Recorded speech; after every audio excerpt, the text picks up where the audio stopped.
Bueno, hermanos, váyase conmigo a la escritura, por favor. Primera de Juan, capítulo 4, versículos del 1 al 2. Estamos siempre en nuestros estudios acerca de la primera epístola del apóstol Juan. Recuerde que el apóstol Juan fue uno de los escritores más importantes de la Biblia, porque escribió, por supuesto, el Evangelio según San Juan, escribió las tres epístolas de Juan, primera, segunda y tercera, y escribió también, inspirado todo esto por el Espíritu Santo, el Apocalipsis. Así que es importante.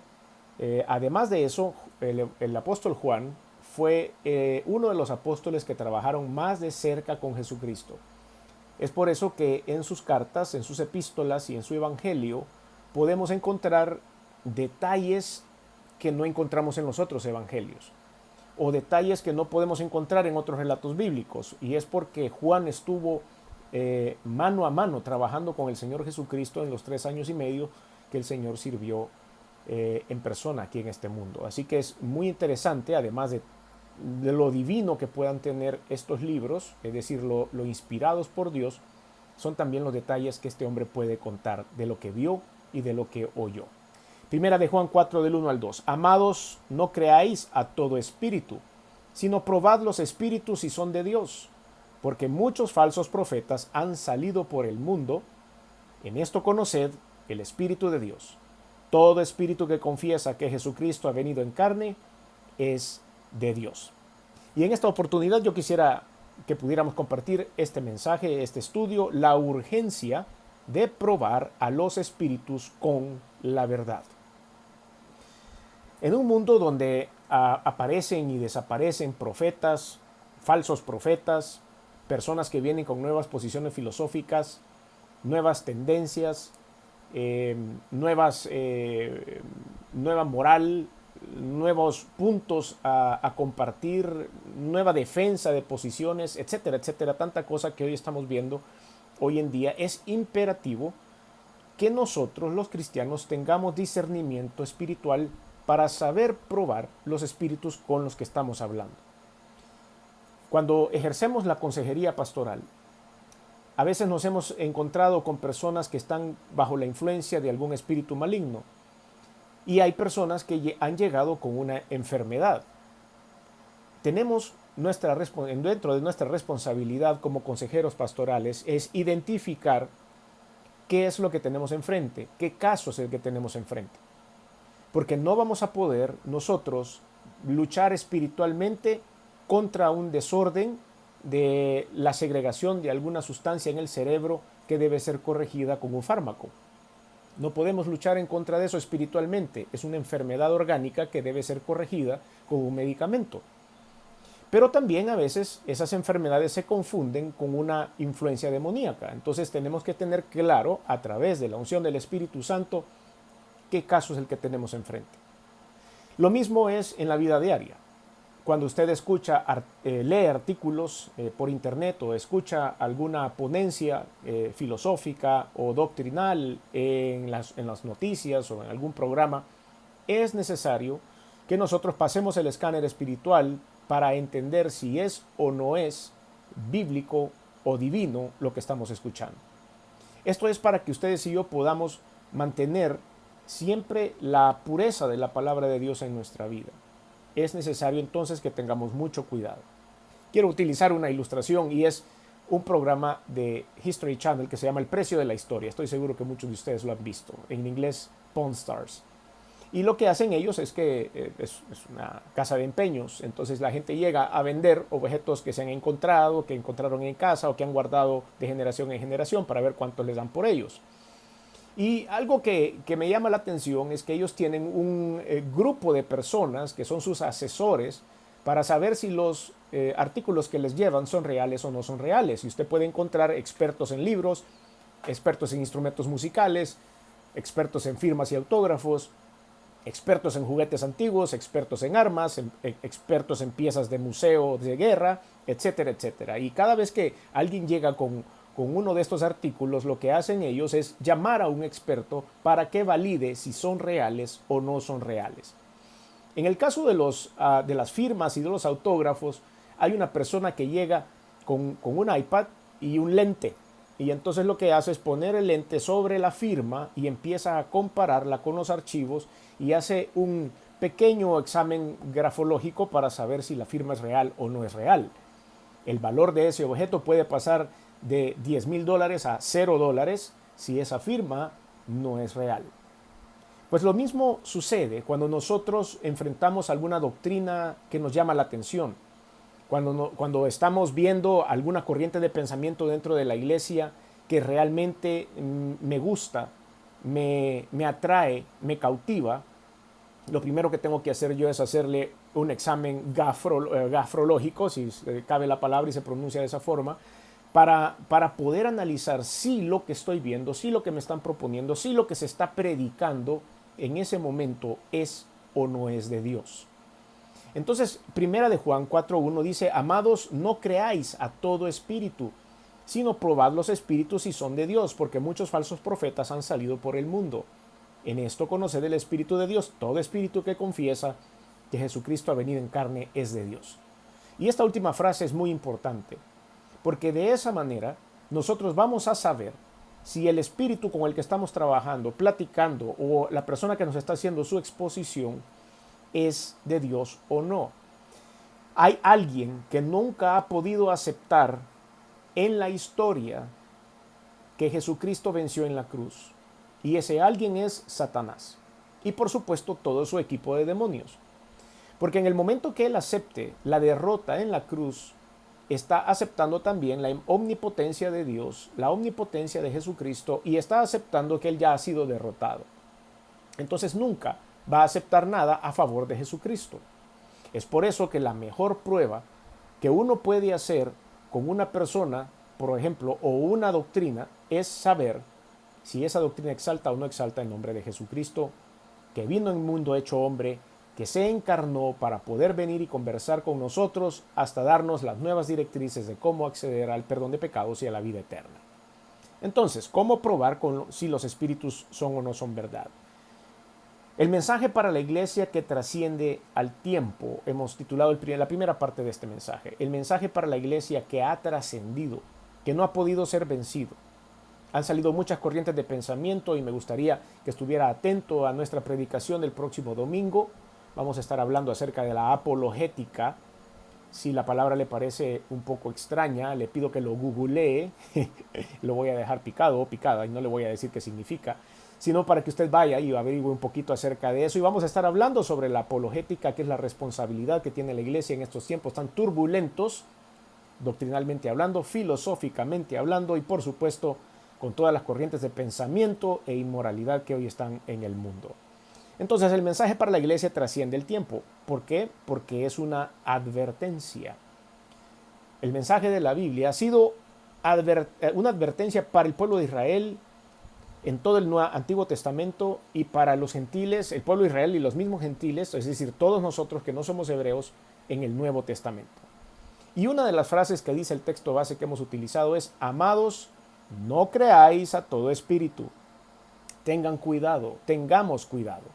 En el original griego, esta frase, amados, no creáis a todo espíritu, significa dejad de creer a esos espíritus, por cuanto estaban siendo toda esta gente arrastrada por los espíritus de error que se levantaban en medio de todos ellos y estaban, en este tiempo que fue escrita esta epístola, orientados a tres corrientes de pensamiento que existían en el momento, que eran los gnósticos, los docetistas y los cerintios. Tres movimientos que estaban en auge en el tiempo en que el apóstol Juan estaba escribiendo estas cartas. De hecho, si usted hace un estudio del Evangelio según San Juan, muchos de los enunciados que Juan hace ahí eran en contra de los gnósticos que estaban en ese momento queriendo separar con sus filosofías y sus corrientes de pensamiento a todo el movimiento cristiano. Entonces, Juan sabía, esto nos hace ver dos cosas importantes. La primera de ellas es que este tipo de corrientes de pensamiento han existido toda la vida.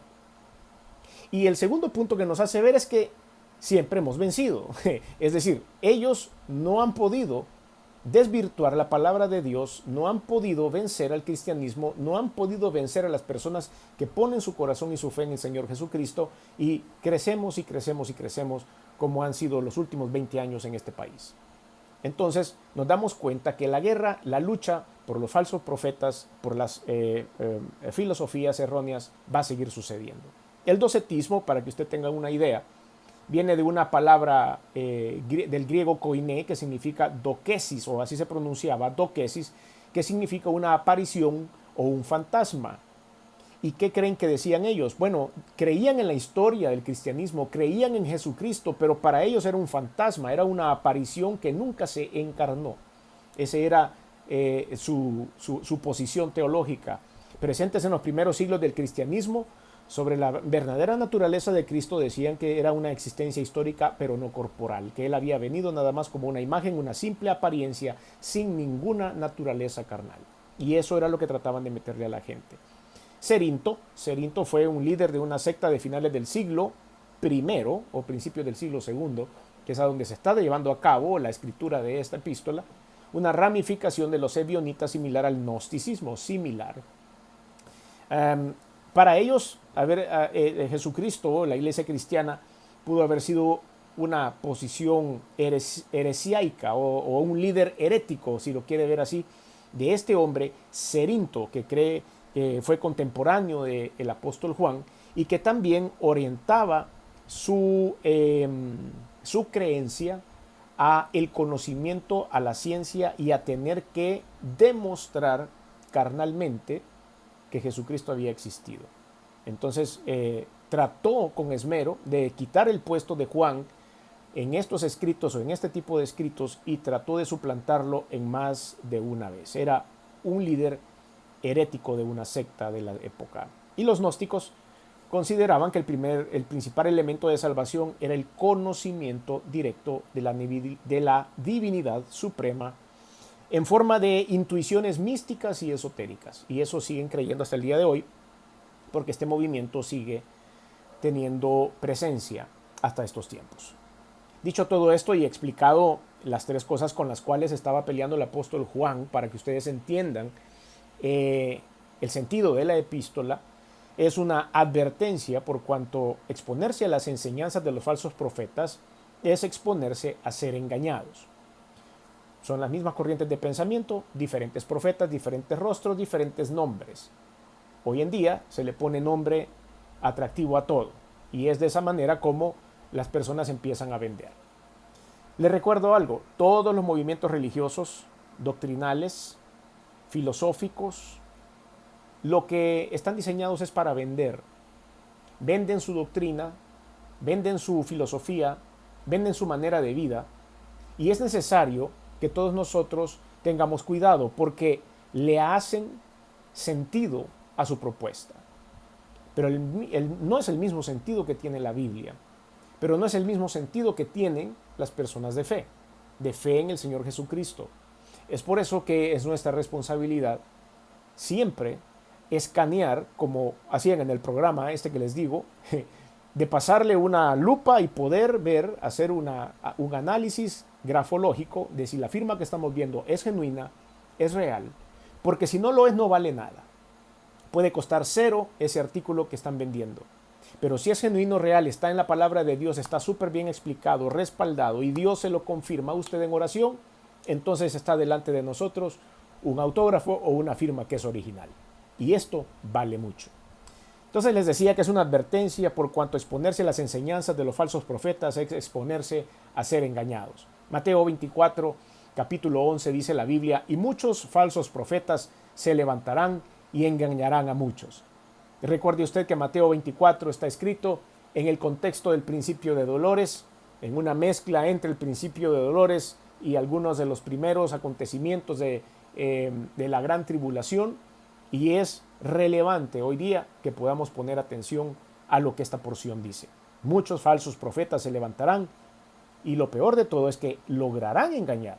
Están cumpliendo su cometido y están haciendo que las personas vean para otro lado. Número 2 es una advertencia por cuanto exponerse a las enseñanzas de los falsos profetas es poner en peligro la salvación. No solo es que uno cayó por malo, no solo es que uno cayó por ignorante o uno cayó por inocente, sino que se pierde la salvación. Es necesario que nosotros pongamos suma atención en lo que estamos haciendo. Cuando en este mismo programa del precio de la historia no consultan acerca de una firma, en un autógrafo, en un artículo, y pagan $10,000 por ese artículo pensando que es original, ¿qué creen que pasa? Pierden los $10,000 porque después nadie se los va a pagar porque es un artículo falso.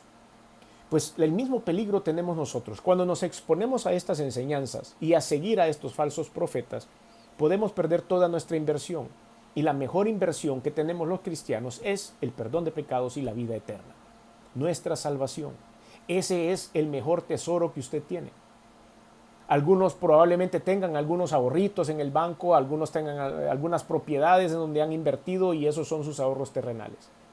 Pero nosotros, como dice la Escritura, debemos tener puestos los ojos en Jesús y nuestros ahorros y nuestra fortuna debe estar ahorrada en los cielos. Y si nosotros ponemos en peligro nuestra salvación, estamos poniendo también en peligro ese ahorro que tenemos en la vida eterna. Veamos siempre en Mateo 24, pero hoy en el versículo 24, lo que dice la Biblia, porque se levantarán falsos cristos y falsos profetas, y harán grandes señales y prodigios, de tal manera que engañarán, si fuere posible, aún a los escogidos. Estamos hablando siempre Mateo 24.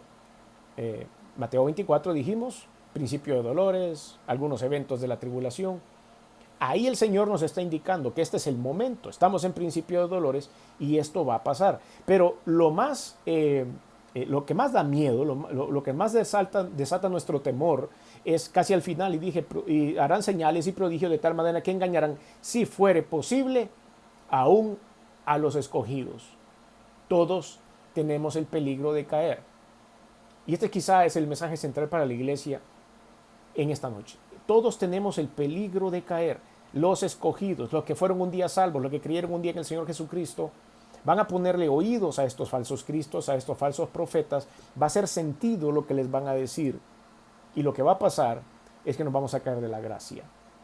Y es por eso que debemos levantar las banderas ahora, para que todos estemos atentos. Porque ninguno está exento de ser engañado. Ni los mismos pastores, ni los mismos predicadores, ni los mismos servidores, ni nadie está exento de ser engañado por un buen planteamiento de Satanás, porque él tiene años, tiene siglos de estar haciendo buenos planteamientos.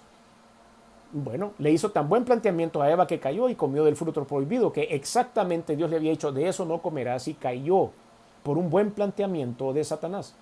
Sigue siendo lo mismo, es lo mismo con diferente color, es lo mismo con diferente nombre, es lo mismo con diferente tamaño, pero sigue siendo lo mismo. Es Satanás queriendo alejarnos de Dios. Número 3, es una advertencia por cuanto las motivaciones de ellos, de estas personas, son malas. Están alineados al pensamiento de algo más o de alguien más diferente a Dios. Mateo capítulo 7, versículo 15. Vaya conmigo. Mateo capítulo 7, versículo 15. Guardaos de los falsos profetas, porque vienen a vosotros con vestidos de ovejas, pero por dentro son lobos rapaces. Guardaos de los falsos profetas, porque vienen a vosotros con vestidos de ovejas. Buenas gentes, grandes amigos, grandes guías, líderes espirituales, pero que al final resultan que tienen su doctrina equivocada y que nos están impulsando, nos están llevando, nos están conduciendo a un lugar de perdición espiritual eterna. Están probablemente proveyendo para algunos placeres en este mundo. Están probablemente proveyendo para algunas necesidades inmediatas en este mundo. Pero no solo pongamos nuestra visión en las necesidades inmediatas o en los placeres del momento. Pongamos nuestra visión en el futuro. Pongamos nuestra visión en el verdadero tesoro. Es ahí donde nosotros vamos a descubrir si lo que está sucediendo en nuestra vida es o no es correcto. Otra de las cosas que vemos es que es una estrategia de guerra espiritual. La segunda parte de este estudio, entonces, es que esto que sucede es una estrategia de guerra.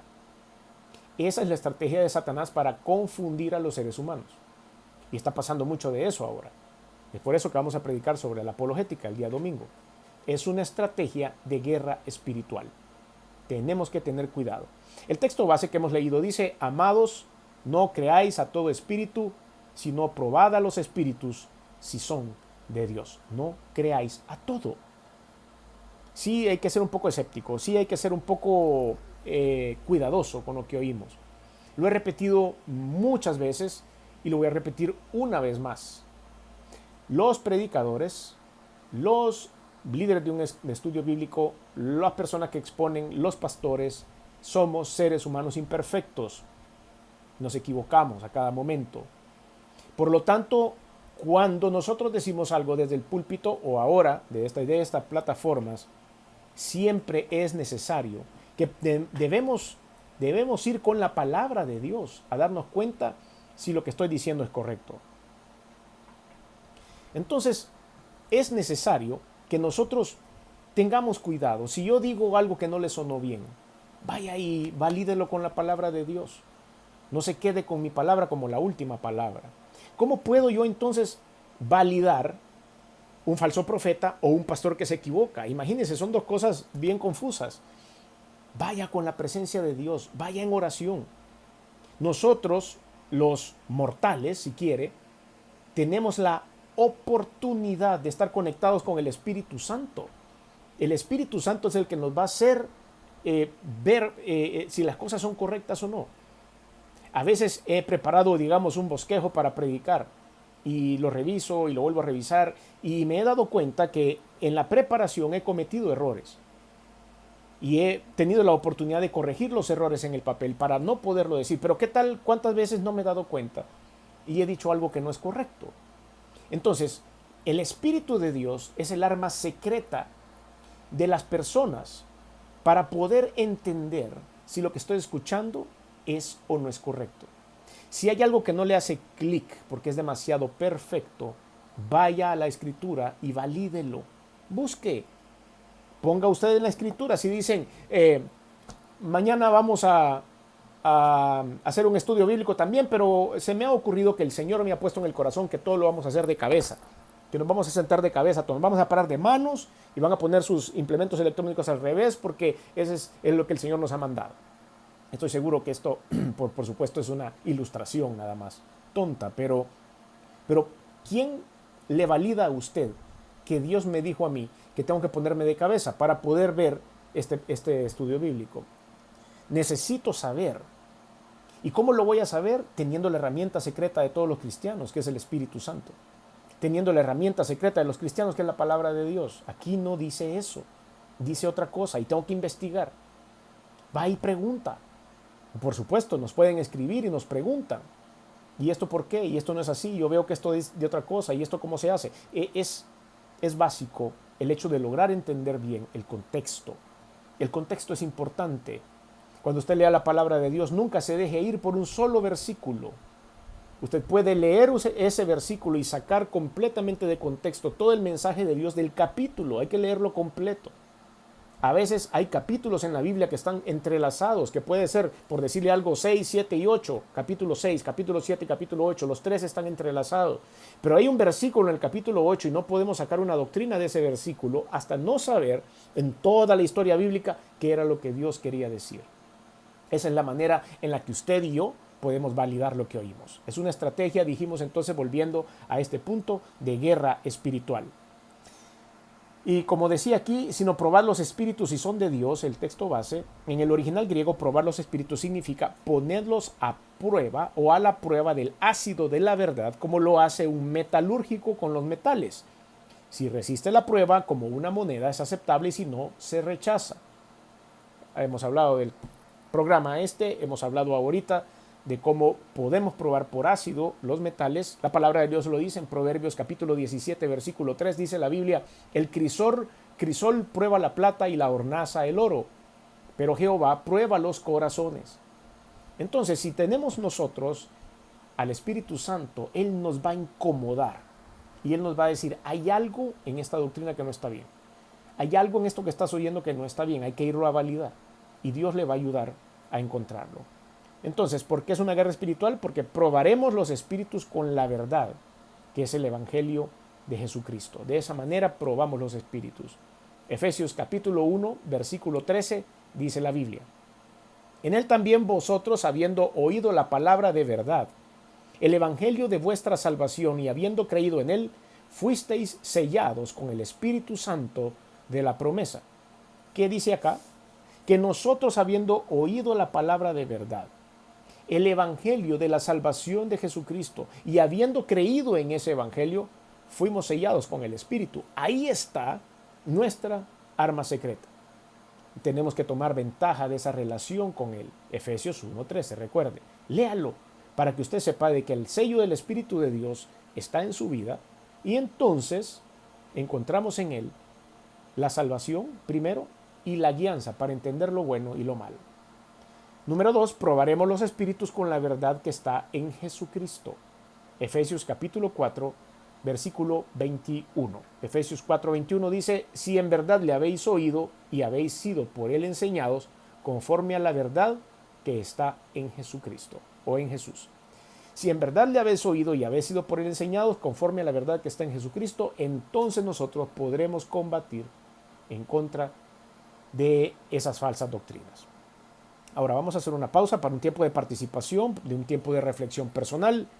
La primera interrogante es la siguiente: ¿cómo salen las enseñanzas a las cuales nos estamos exponiendo? ¿Cómo pueden salir esas enseñanzas? ¿Cómo pueden salir la suciedad, el carbón de estos metales preciosos? Bueno, solo cuando le aplicamos el ácido de la verdad. Es la única manera en la que salen las impurezas. ¿Cuál es el ácido de la verdad? Bueno, leer la palabra de Dios, orar, pedirle al Espíritu Santo, preguntarle también a alguno de sus líderes cómo entiende esto, cómo debe entenderse esto, de manera que seamos conscientes de lo que estamos haciendo. La segunda interrogante es: si hemos cometido el pecado de exponernos a espíritus engañadores y a falsos profetas, arrepintámonos, alejémonos y dejemos de creer en estas enseñanzas, pues no son de Dios. Pero ¿estamos dispuestos a cortar de raíz con esas falsas enseñanzas? Le voy a contar una falsa enseñanza que anda por ahí, muy común, de la cual he predicado mucho y hasta el cansancio, y es la doctrina de la prosperidad que hay en algunas iglesias. Y esta doctrina lo que dice es que yo tengo que sembrar, que yo no tengo por qué ser pobre porque yo soy un hijo de Dios, y que yo debo tener todas las cuestiones materiales que puedo tener, que yo debo de sembrar, y que si yo siembro al ministerio a donde yo estoy asistiendo, es decir, si yo le doy dinero al ministerio, ya no solo como diezmos y ofrendas, sino dar dinero, el Señor me va a retribuir también en dinero o en prosperidad o en provisión o en lo que sea. Eso es una gran mentira. Eso no es cierto. Eso es una corriente de pensamiento que aleja a las personas de Dios. ¿Por qué? Porque entonces esas iglesias se llenan, de hecho están llenas, de personas que van como un cajero electrónico a buscar que le sacan a Dios. Y su fe está puesta en lo que Dios les puede dar, no en Dios. Y su fe no está puesta en el perdón de pecados y salvación eterna, sino en vivir bien, en tener una buena vida. Eso, por ejemplo, es una doctrina errónea, son falsos profetas los que están predicando esa corriente de pensamiento. Aunque a algunas personas les haya ido bien y hayan recibido miles de dólares y esto y lo otro, o la iglesia les provee, si eso aleja a la persona de Dios, es mejor no ir. Ahora yo le quisiera preguntar a todas esas personas, porque ahí también en esas iglesias prometen salud y prometen muchas cosas si siembran. Yo quisiera que esos falsos profetas ahora llenaran un día una de sus iglesias diciendo: solo vengan pacientes COVID positivos aquí, siembre que todos van a ser sanados. Quiero ver si es cierto, quiero ver si es correcto, quiero ver si hoy sí funciona esa teología. Pues creo que no. Entonces, no podemos creer a esas enseñanzas. Quiero pasar a otro punto en esta oportunidad: la señal inconfundible para conocer a los sellados del Señor.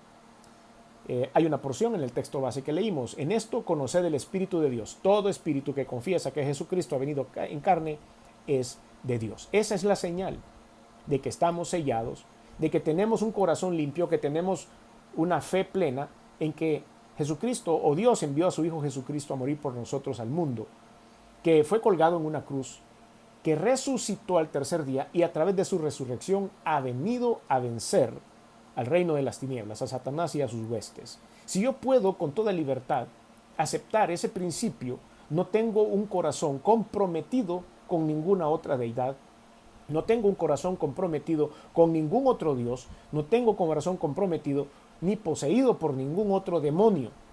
ni por Satanás, ni por sus huestes. Mi corazón está libre, mi corazón está lleno del Espíritu y por eso estoy sellado por Él. El punto principal a esta interrogante es que acepta y confiesa la encarnación de Jesucristo. Esa es una de las mejores maneras de verlo. Si hay personas que nos están escuchando hoy y tienen dificultad en aceptar y confesar que Jesucristo, el Hijo de Dios, se hizo hombre, 100% Dios, 100% hombre, que vino a este mundo, hizo todo lo que dijo que hizo, habló todo lo que habló, se manifestó todo lo que se manifestó y logró todo lo que logró, y aún así le quedan dudas, es necesario que hagamos una revisión. No necesariamente quiere decir que usted está endemoniado, no necesariamente quiere decir que usted tiene una posesión demoníaca, pero es necesario que nosotros conozcamos más de la persona de Jesucristo para darnos cuenta que lo que dijo era cierto, lo que vivió era correcto, que lo que hizo es verdadero, que sus sanidades eran verdaderas, que su perdón es real y que la vida eterna existe después de la muerte. Todo eso lo vamos a ver a través de la lectura de la palabra de Dios. Entre más conozca a Jesús, más le va a amar. Entre más conozca de Jesús, más lo va a entender. Entre más lea de Jesús en la palabra de Dios, más va usted a darse cuenta de la importancia de esta figura maravillosa de Dios hecho hombre. Creer entonces en la encarnación de Cristo, Jesucristo, Dios, hombre, es una de las partes principales. En la primera epístola del apóstol Juan que estamos estudiando, pero en el capítulo 2, versículo 23, dice la Biblia: todo aquel que niega al Hijo, tampoco tiene al Padre. Y el que confiesa al Hijo, también al Padre. Tiene también al Padre. Esa es la manera. ¿Por qué son lo mismo? Porque es Dios. Jesucristo es Dios, Dios Padre, Dios Hijo, Dios Espíritu Santo. Entonces no puedo negar al Hijo, porque entonces no puedo llegar al Padre.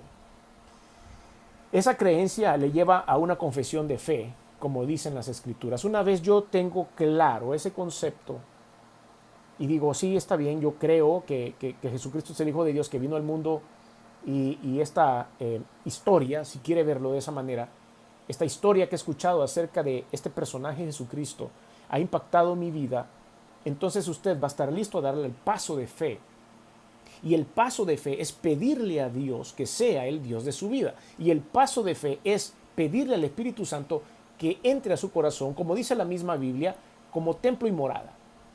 Él va a ser usted va a ser su hospedador, usted le va a dar oportunidad al Espíritu de Dios para que pueda entrar a su corazón. Entonces, la creencia en ese Jesucristo hecho hombre, la creencia me va a llevar a hacer una confesión de fe, porque es por fe, por supuesto, y eso lo dice la Escritura en Romanos capítulo 10, versículo 9, que si confesares con tu boca que Jesús es el Señor y creyeres en tu corazón que Dios le levantó de los muertos, serás salvo. Ese paso de creer en esa historia maravillosa de Jesús y dar una confesión con mi boca que Jesús es el Señor y creyeres que Dios le levantó de los muertos, será salvo, te llevará a la fe y a la salvación eterna. Pero tenemos que hacerlo con nuestra boca. Muchos de ustedes ya lo hicieron. Muchos de ustedes un día invirtieron 45 segundos, un minuto de su vida diciéndole al Señor en oración que creían en esa maravillosa historia de Jesús, que creían en esa experiencia que muchos otros habían tenido, de poder tener un encuentro personal con Cristo. Y de esa manera hicieron una oración. Entonces esa fe, esa confesión de fe, se convierte en una vida que testifica de la verdad de Jesucristo. Una vez nosotros confesamos que Jesús es el Señor, me vuelvo portador de las buenas noticias. Me vuelvo el destinatario de las misericordias de Dios todos los días. Me vuelvo un destinatario del perdón de Dios. Me vuelvo un destinatario de la promesa de la vida eterna y de muchas otras cosas que la Biblia menciona. Segunda de Corintios capítulo 5 versículo 17 dice lo siguiente: de modo que si alguno está en Cristo, nueva criatura es. Las cosas viejas pasaron, he aquí todas Y cuando dice la palabra todas, es todas son hechas nuevas. Dios construye en nosotros un nuevo personaje. Dios construye en nosotros una nueva persona. Empieza a cambiar el rumbo de nuestra vida. ¿Cómo lo hace? No lo sé, pero lo hace. Y muchos de nosotros somos testimonio de eso. ¿Cómo es posible que hemos dejado de hacer algunas cosas que estaban arraigadas en nuestra vida? ¿Cómo es posible que hemos cambiado el rumbo de nuestra vida? Y no estoy hablando en primera persona, sino en todos los que hemos sufrido cambios o hemos vivido cambios, no sufrido, sino vivido cambios el día que entregamos nuestra vida al Señor Jesucristo. Y es porque somos nuevas criaturas en el Señor. Una vez entremos en esta fe que nos hace testificar acerca de la presencia de Dios en nuestra vida, la fe en la encarnación de Cristo le lleva a vivir para la causa de Cristo. Una vez que yo me vuelvo portador del sello del Señor, donde quiera que yo voy, también el Señor me hace un servidor de Él. Romanos capítulo 6, versículo 11, dice la Biblia: así también vosotros consideraos muertos al pecado, pero vivos para Dios en Cristo Jesús, Señor nuestro. Aquí nosotros tenemos que dejarnos un poco a un lado. El problema de las nuevas doctrinas, filosofías, bueno, nuevas entre comillas, porque es el mismo producto en diferente frasco de lo que ha venido sucediendo por siglos y por siglos, tretas de Satanás para confundir a los creyentes. Si nosotros vemos las cosas que empiezan a suceder a nuestro alrededor, podemos así de esa misma forma considerarnos, como dice la Escritura en Romanos 6:11, así también vosotros consideraos muertos al pecado, pero vivos para Dios en Cristo Jesús. Una vez tenemos la guianza, el poder, el respaldo, la autoridad del gobierno del Espíritu Santo, vamos a darnos cuenta que podemos vivir a esos deseos que parecían buenos. La vida cristiana, mis queridos amigos, no es fácil, porque hacer lo malo es fácil, hacer lo placentero es fácil, hacer lo que me da placer, lo que disfruto es muy fácil, pero decir que no a algunas de esas cosas que no nos caen bien, que no nos hace bien, que están en contra de la voluntad de Dios, eso no es fácil. Hay presión social, hay presión grupal, hay presión familiar, hay presión gremial para que nosotros hagamos cosas que el mundo hace, que lo ven con buenos ojos, pero que al final lo que hace es separarnos un poco de Dios. Entonces debemos morir a eso, debemos morir en algunas cosas de nuestra vida. Nuestra vida completa, y por eso digo, ser un buen cristiano no es fácil, porque nuestra vida completa estaremos luchando para poder quitarnos de encima algunas cosas que nos separan de Dios. Algunas van a ser inmediatas. Hemos visto casos de personas que inmediatamente después de haber entregado su vida al Señor Jesucristo son libres de algún vicio, son libres de algún mal hábito, etcétera, etcétera. Pero hay otros que les toma el resto de su vida poder luchar contra algo. Y eso lo hacen a través del poder y del respaldo del Espíritu de Dios. Ahora, tengo 4 interrogantes en nuestro tiempo de participación. Veamos estas señales inconfundibles de los sellados e hijos del Señor en nuestra vida. Si hacemos un análisis de estas señales inconfundibles, ¿encontramos alguna de ellas en nuestra vida? Esa es la primera pregunta. ¿Hay algunas señales del sello del Espíritu Santo en su vida y en la mía? Tenemos que dar muestra de eso. La segunda interrogante: ¿son nuestras vidas un testimonio de nuestra fe en la encarnación de Cristo? Donde quiera que vayamos, nosotros podemos llevar el estandarte de Jesús. No nos da pena, no nos da miedo, no nos sentimos apartados o excluidos. Podemos dar testimonio de nuestra fe donde quiera que vayamos. Número 3, si nuestra vida no testifica de la encarnación de Cristo, ¿estamos dispuestos a consagrar nuestra vida sin reservas al Señor? ¿Lo podremos hacer o no lo podremos hacer? Yo sé que algunas de estas preguntas nos asustan. Porque si entonces, ¿qué? ¿Debo transformar mi vida? ¿Debo meterme en mi casa y dejar de hacerlo todo? No. La palabra del Señor dice que Dios no nos pidió que no nos sentáramos nunca a la mesa con un pecador. Que nos levantáramos de la mesa si alguien está hablando mal, o si alguien está tomando, si alguien está comiendo comida inmunda. Así decía el Señor en su palabra. Si yo te pidiera eso, dice el Señor, te pediría que salieras del mundo, porque estás en el mundo y vives en el mundo. Lo único que te pido es cuando te sientes a la mesa y esté uno haciendo lo que está haciendo y que llamándose hermano en Cristo, lo haga, ahí levántate de la mesa. No te metas con él porque entonces está haciendo algo que está completamente en contra. Pero nosotros estamos en el mundo, vivimos en el mundo, trabajamos en el mundo y es ahí donde tenemos que brillar. Entonces, estamos dispuestos nosotros a consagrar nuestra vida al Señor Jesucristo y donde quiera que vayamos a hacernos notar. ¿Estamos seguros sin lugar a la más pequeña duda que somos salvos? Esa es una de las grandes preguntas. Si hay una pequeña duda de que somos o no somos salvos, estamos dispuestos a invertir nuestra vida y a aceptar a nuestro Señor Jesucristo como único y Señor y Salvador.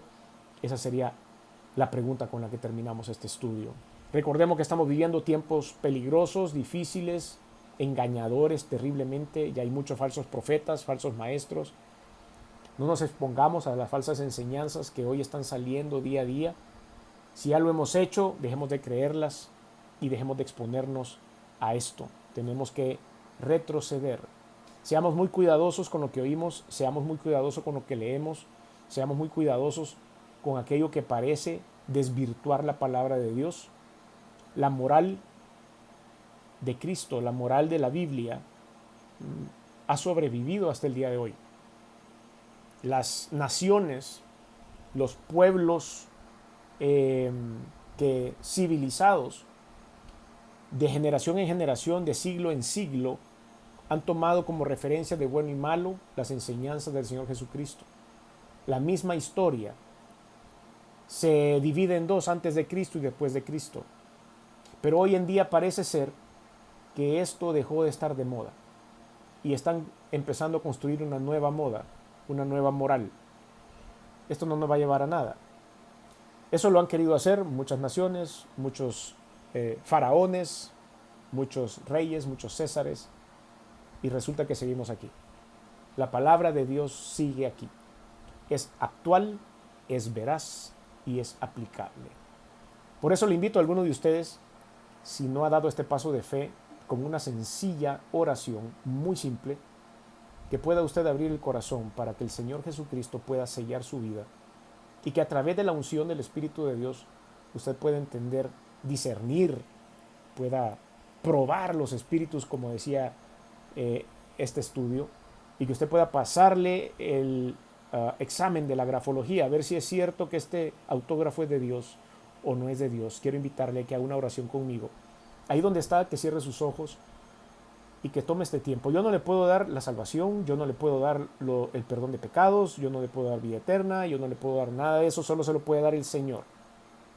Eso que quede claro. No se lo da una iglesia, no se lo da un movimiento religioso, no se lo da un líder. Eso únicamente Dios se lo puede dar. Lo que yo puedo hacer es acompañarlo en esa sencilla oración. Así que le pido que ahí donde está cierre sus ojos y repita conmigo esta oración. Señor Jesús, reconozco que he sido pecador, que he hecho cosas que no han sido de tu agrado, por lo tanto me arrepiento, perdóname. También reconozco que viniste al mundo en carne, que te hiciste Dios hombre, que te colgaron en una cruz y que la sangre que derramaste ha servido hoy para limpiar mis pecados. Reconozco que resucitaste al tercer día y estás sentado a la diestra de Dios. Por lo tanto, abro mi corazón y te recibo en él como mi único y suficiente Señor y Salvador. Dame la oportunidad de servirte, ayúdame, gobiérname y guía mi vida. En el nombre de Jesús. Amén y amén.